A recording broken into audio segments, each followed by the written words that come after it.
Hi Dragonflies, welcome back to Dragonfly Spirit Studio. It's time for another studio chat, so grab your mug of tea or your cup of coffee and sit back and relax while I blather on about some art making and art related topics.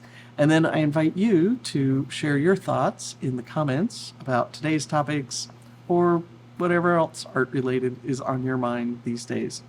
So, what's been on my mind these days is two topics that intersect. So, the topics that I wanted to talk to you about today are reflection and negative space. So, when I say reflection, I don't mean like how do I create the illusion of a reflection, not like the article from a few months ago where we talked about reflections in water or reflections in glass or something like that. This isn't really how-to reflections. This is about the use of reflection and reflections to help us have more satisfying and successful art making.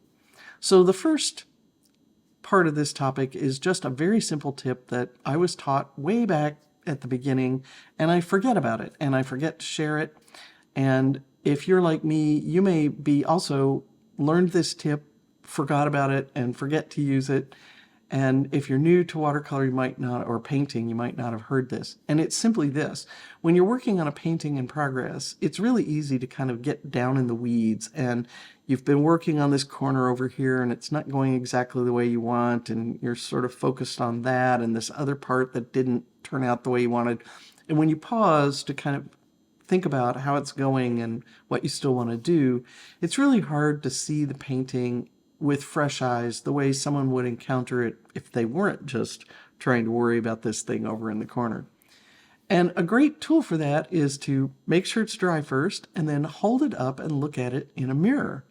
And just seeing it reflected back as a mirror image can often help you kind of see it with fresh eyes and notice things that you weren't noticing before. Sometimes you're fixated on this corner that you think isn't going well, and the real thing that's bugging you about the painting is something else entirely that you're just not able to pick up on because you're fixated on that corner. And I do this to myself all the time. I think we all do. We're when the brush is moving, our attention is at the tip of the brush, but when you see a painting as a whole, you aren't taking it in that way, like one brush mark at a time. You're taking it in more holistically. So looking at it in a mirror helps you do that. Now, if you're like me, you might not have a mirror in your studio. And what I tend to do is take a photo on my phone and I crop it so there's not a bunch of stray marks and I can see it the way it would look once it's matted. And that does help, but I forget that I can also flip the image, and I probably should. So I'm not going to get into the technical side of how to do that, but just Google it for your own phone or whatever photo app you use on your computer. Pretty much every phone or computer these days, there's some way to, in a very simple way, flip an image. Sometimes it's in your printer software, but wherever it is, it's worth taking that step because you notice things that you wouldn't notice otherwise because we get fixated on the details. So I'm going to show you just one example, and when I put this painting up, you're probably going to notice right away the thing that's kind of odd about it. There's something that was bothering me about this painting, and I couldn't identify exactly what it was because I was painting, this is about an 8x10 painting, and I was using a 2-inch flat brush, which I don't normally do, especially with a really small painting like this. And I was painting with casein, which is a water-based paint that uses milk protein as the binder, and it handles something like tube acrylics, but I don't use it as much as I use watercolor and fluid acrylics, so a little unfamiliar medium, a different way of applying the paint, and my attention immediately is on like what's happening at the end of the brush. So I kind of painted the scene just the way I saw it, without thinking, without reflecting before I started painting on whether I really wanted to make any changes, what I wanted to convey with this. And when I looked at it in the mirror, I realized, oh, everything kind of goes downhill. Now, in fact, the actual scene does that. It's on a hillside, and I did have a reference photo for this. I don't normally paint from photos, but I happened to stop on the side of the road. The moon was at a great position to be above these hills with the late sunlight still hitting it. So I wasn't someplace where I had painting supplies. Grabbed this photo and I was using it just basically to explore this way of painting. And because I was so fixated on the details, I completely didn't notice that everything is kind of leading the viewer's eye out of the painting, sliding down and right on out and over to the next painting on the wall. If I were reflecting on this painting as a painting, I might have changed the design a little bit. Even if I wanted to convey that it's on a hillside, I might have wanted to introduce some other element to keep the viewer's eye from leaving the painting. Or, in fact, it doesn't really matter that this is a hillside. The important part was the moon and this gold light of the late afternoon sun. So I could just make the horizon level. And because I was fixated on the details, I didn't see it until I looked at the reflection. And I also didn't take the step of reflecting before I started painting. So that's sort of the next layer of this tip, especially when you're painting in the field or doing anything that's a little unusual for you.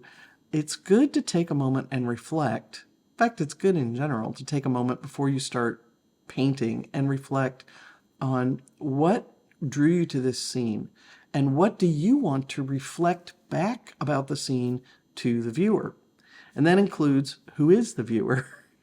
So even if the viewer is some future you, maybe you're painting this just for yourself to explore the materials like I was. Maybe you're sketching in the field and you just want to gather information for yourself later.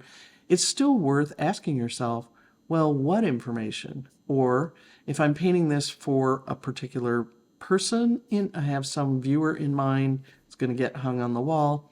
Or even if you're painting a painting that you're thinking, well, I sell my paintings, this is going to go into inventory. It still helps to ask yourself, who would be the audience for this?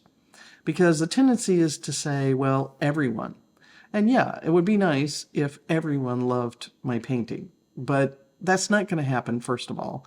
And secondly, by trying to make everyone like it, or by not clarifying who I'm painting for, I sort of have this bland, boring approach. I play it safe. There are no little in-jokes. There are no things that only that person would get. And it robs the painting of power.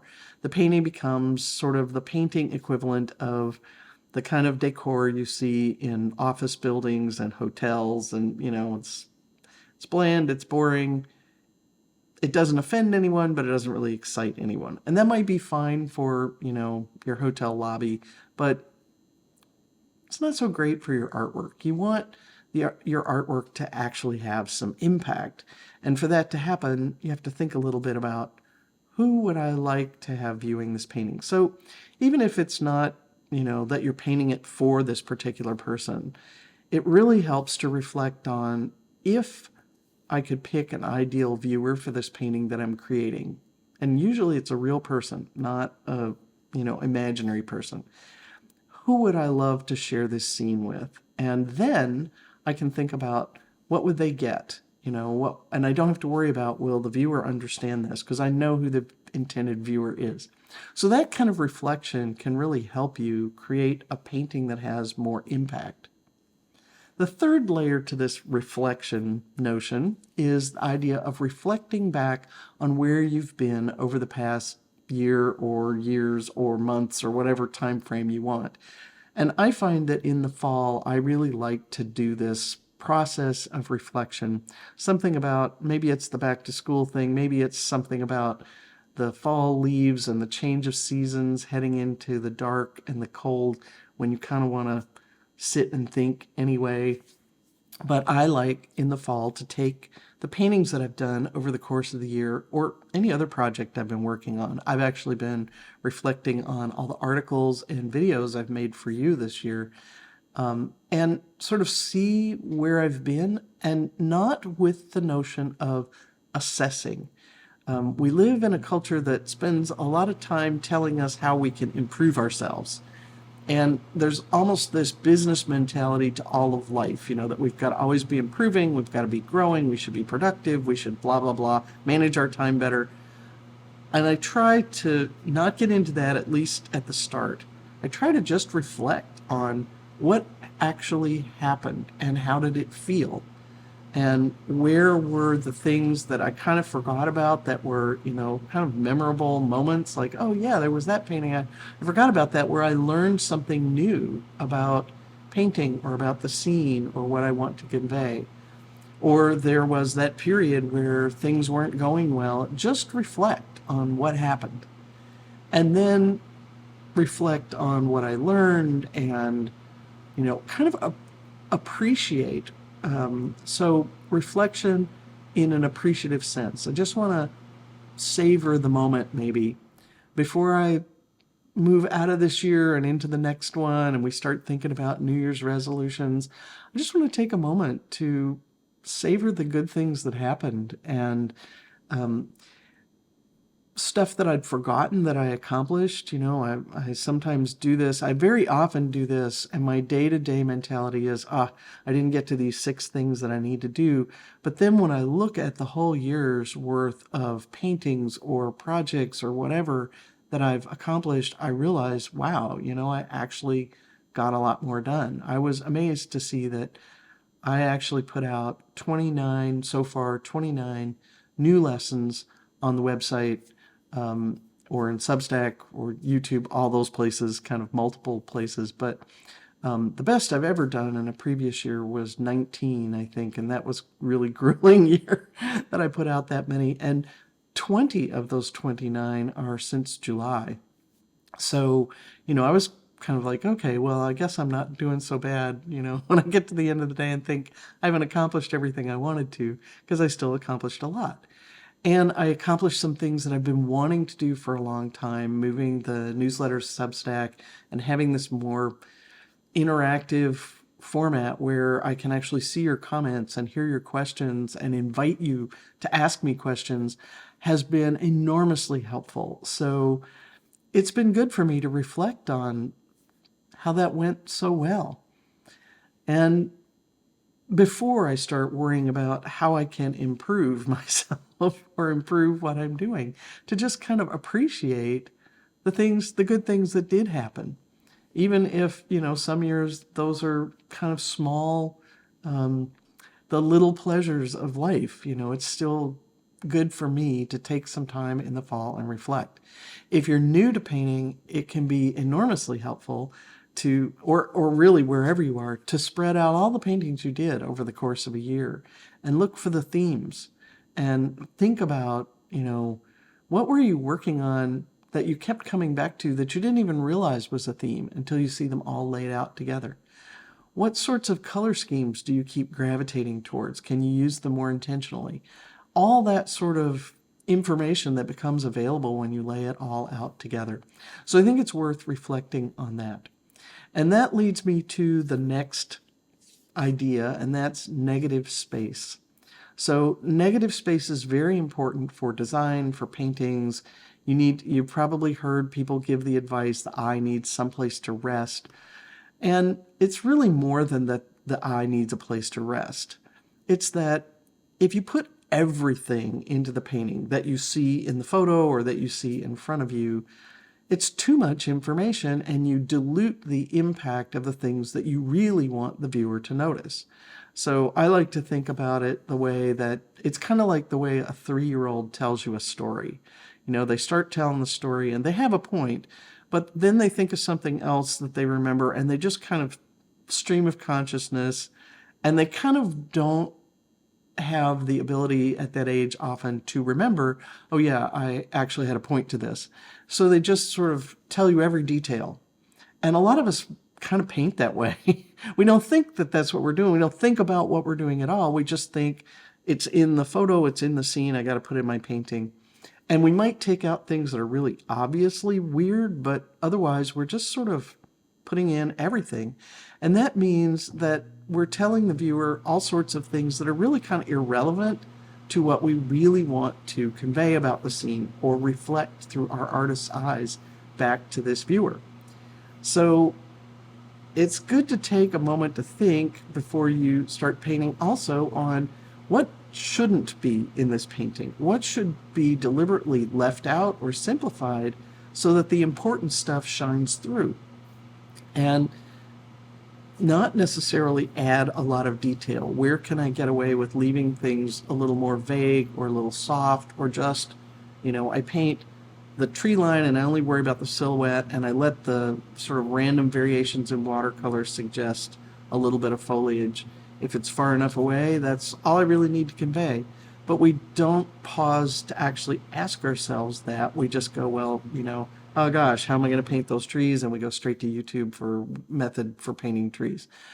So taking a moment to reflect and taking a moment to think about what doesn't need to be there, whether it's sort of empty space, sky or background or whatever. Does it even need a background? Can it just be on white paper? There are some paintings that are just lovely without any background whatsoever, just on the white of the paper. And a lot of times we don't stop to even consider that as a possibility. We just, paint everything that we see. So taking a moment to reflect on negative space, on what can be left out. And then taking that one step further, what can be left out to make some space in your life for things that really matter to you. A lot of times we just add stuff in. So for me, this is a time of year where I like to say, okay, what am I ready to let go of? What do I have to let go of because I can't make space for these other new things I'd like to do? Unless I do, I've got to make some hard choices. What can I step back from temporarily? Very often we say to ourselves, well, I have to do this and I have to do that. And whenever I hear myself say that, I try to ask myself, is that really true? Do I have to do it? Do I have to do as much of it as I have been? Can I make some space in my life, some negative space for new things? So a great example of that happened to me this past year. I was reflecting on the course of the past year, and I have started studying classical guitar. So don't expect a concert anytime soon. I'm very much a beginner, and this is very much the early stages of my journey. I really kind of don't know anything yet. But this isn't one of those things that I always had a lifelong dream to play classical guitar. I might have thought once or twice in my life that it would be fun, but it wasn't one of those things I was working towards or trying to make space for in my life. What happened was my sister had some ankle surgery back in the springtime, and I was trying to make some space in my life in case she needed help with things like somebody running to the grocery store or just going over and helping out around the house. So I made some space. And then what happened was we decided to mess around with one of these learn how to play guitar apps. And I bought a little half-size guitar, basically thinking this is kind of a toy. It was a little over $100. And I thought, well, that's going to be fine as an investment in something that I can do with my sister while she's got this foot propped up, for 6 weeks.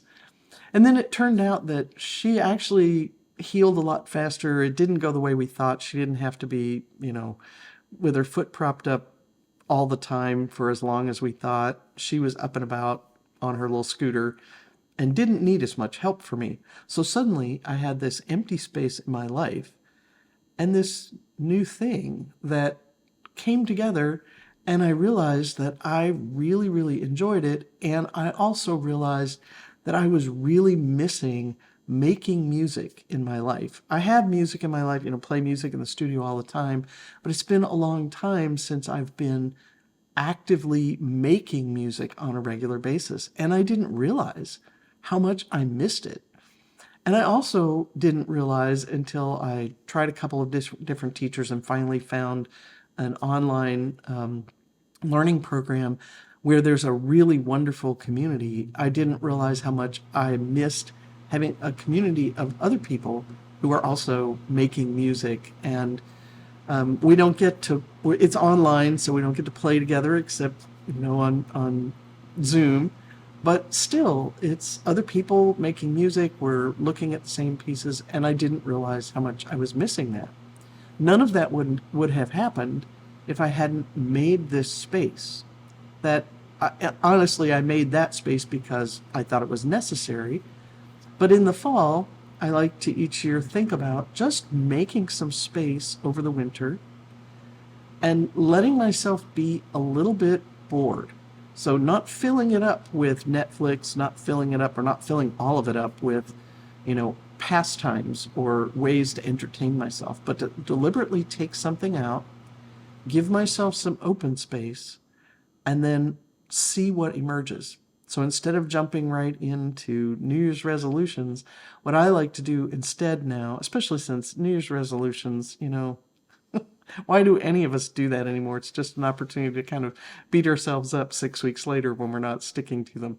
But if you make the empty space and you really have the desire for whatever it is you were going to do in your New Year's resolution, you're actually more likely to do, I'm more likely to actually do it. So that works better for me than making a resolution. It works better for me to say, I'm going to give myself permission to create some negative space in my life, to open things up, and then see what emerges. So I spend time journaling and working in my studio journal and doing a lot of intuitive painting and, just anything that I think might help me and trying new things like playing the guitar. So I invite you to think about reflection, to reflect on your year in painting or your year in general, and to consider making some negative space in your paintings and in your art making and in your life, and see what emerges. See perhaps if something you're already doing expands to fill that negative space. Maybe this is where you find time to paint, and be a little bit skeptical when you hear yourself saying, well, I can't let go of this. Maybe you can't let go of it completely, but often we can step away at least for a little while. We sometimes feel like we have to make a complete break with something or completely change what we're doing. Maybe we can make a little negative space for a little while. I think I talked last time about making, or maybe in an earlier article about occasionally making a space for an art retreat where I kind of tell everybody I'm going to be busy and, maybe even kind of let them assume I'm going to be out of town, and I just hibernate and give myself space to work on some paintings. So, a couple of things to think about and reflect on. Share your end of season reflections or how you handle this whole time of year or looking back. I'd love to hear what you have to say about it or what you discover when you do reflect. And I'll see you next time when it will be January, and we'll see what happened with that space to reflect.